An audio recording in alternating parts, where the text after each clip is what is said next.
Ce n'est pas parce que quelqu'un n'est pas d'accord avec vous, ce n'est pas parce que vous estimez ces idées complètement rances, voire dangereuses, que ça légitime le fait de désirer son décès ou de s'en réjouir. Auquel cas, vous ne valez pas mieux que ce que vous méprisez.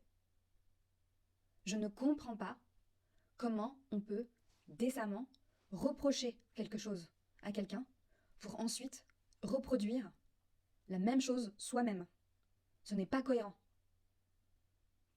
Je vous en supplie, les gens, je sais que ça fait qu'on va m'accuser d'être bisounours, de dire ça, mais arrêtez de souhaiter, de manière assumée ou non, la mort des gens qui ne sont pas d'accord avec vous. On ne sait plus se parler. Les gens avec lesquels on est en désaccord, polarisés ou non, on ne sait plus se parler. On s'agresse, on se tape dessus, on est dans la perpétuelle violence, et du coup forcément, si tu génères de la violence, c'est ce que tu reçois en retour, et ça ne s'arrête jamais. On n'est plus capable d'échanger avec des personnes avec lesquelles on est en désaccord. C'est pas possible, on ne sait plus se parler. On ne sait pas se parler. D'ailleurs, on ne nous apprend pas ça à l'école. On ne nous apprend pas à interagir, à discuter avec des personnes avec lesquelles on n'est pas d'accord. Alors que je ne vois pas à quelle heure agresser des gens, humilier des gens, taper sur des gens, ça va les convaincre de quoi que ce soit. C'est juste comme ça, c'est juste ce qu'on qualifie usuellement de méthode fasciste en fait. Si vous voulez convaincre quelqu'un, c'est pas en le tapant dessus, c'est pas en l'humiliant, c'est pas en lui manquant de respect que vous allez y arriver. Vous allez faire totalement l'inverse, vous allez le radicaliser dans ce qu'il croit et ce que vous lui reprochez. La meilleure façon de faire en sorte que quelqu'un puisse changer d'avis, c'est de lui parler. De manière respectueuse, c'est de lui parler. Sinon, vous voulez quoi en fait?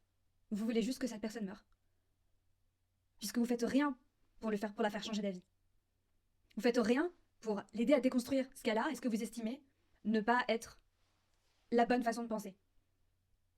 Vous savez, la plupart des gens, c'est pas des mauvaises personnes. Elles n'ont pas des avis que vous considérez comme intolérables parce qu'elles veulent être de mauvaises personnes. Elles sont persuadées d'être de bonnes personnes et d'avoir raison. Et on est tous persuadés d'avoir raison, mais on n'est pas d'accord. Et plutôt que de frotter nos idées les unes contre les autres, parce que peut-être qu'on risquerait du coup de réaliser qu'en fait finalement on n'a pas si raison que ça, et juste on se tape sur la gueule. Et après on est content quand il y a des gens qui sont tués, qui sont assassinés en public. On est content, on se réjouit. Mais je comprends pas. Je comprends pas. Par pitié, soyez cohérents. Si le fascisme vous semble aussi intolérable que ça, vous ne devriez pas ni l'accepter chez vous, ni le perpétrer vous-même.